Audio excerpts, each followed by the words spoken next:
C'est donc l'histoire d'un coq maintenant, Pierre, à qui on essaye de fermer le bec. Oui, et à défaut de convoquer Maurice, puisque c'est son nom, devant les juges, c'est sa propriétaire qui comparaît aujourd'hui devant le tribunal de Rochefort. Stéphane Place, vous êtes notre correspondant dans la région. Racontez-nous cette histoire qui apparaît ubuesque et pourtant qui pose de vrais problèmes.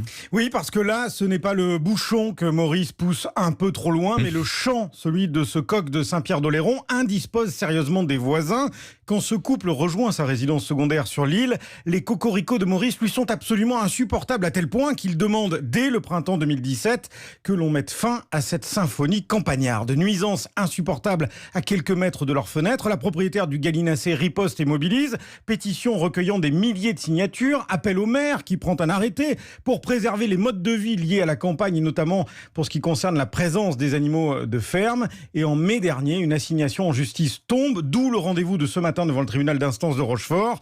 Dommages et intérêts, départ du coq réclamé d'un côté, de l'autre, contestation totale dans un territoire rural aux traditions agricoles bien ancrées. Comment se plaindre des vocalises de ce pauvre Maurice? C'est un bruit bien logique et qui n'est d'ailleurs pas excessif, explique l'avocat. Le tribunal d'instance rendra sa décision dans cet épineux dossier le 5 septembre. En attendant, Maurice le coq est fatigué, traumatisé même, selon sa propriétaire. Merci Stéphane Place, correspondant d'Europe 1 dans le Sud-Ouest. Bonjour Pierre Morel à l'huissier. Bonjour. Député UDI indépendant de Lozère, vous réfléchissez actuellement à un projet de loi sur les bruits de la campagne qui font partie, dites-vous, de notre patrimoine. Quand vous entendez l'histoire de Maurice, comment est-ce que vous réagissez ?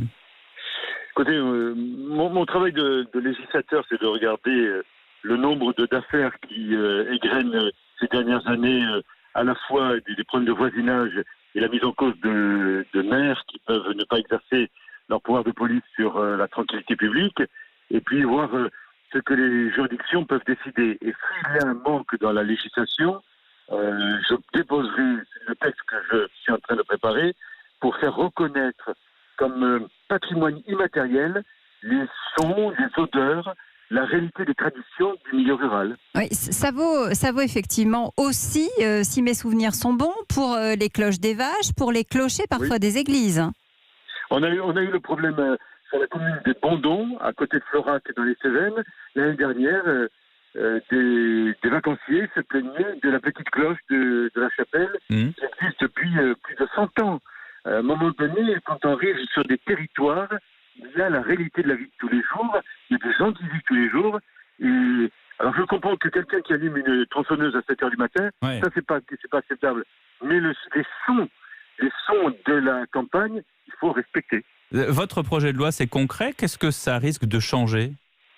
Je suis en train de regarder comment les juges statuent sur les troubles de voisinage ou sur le non-respect du pouvoir des maires d'interdire tel ou tel bruit ou tel ou tel épandage, etc.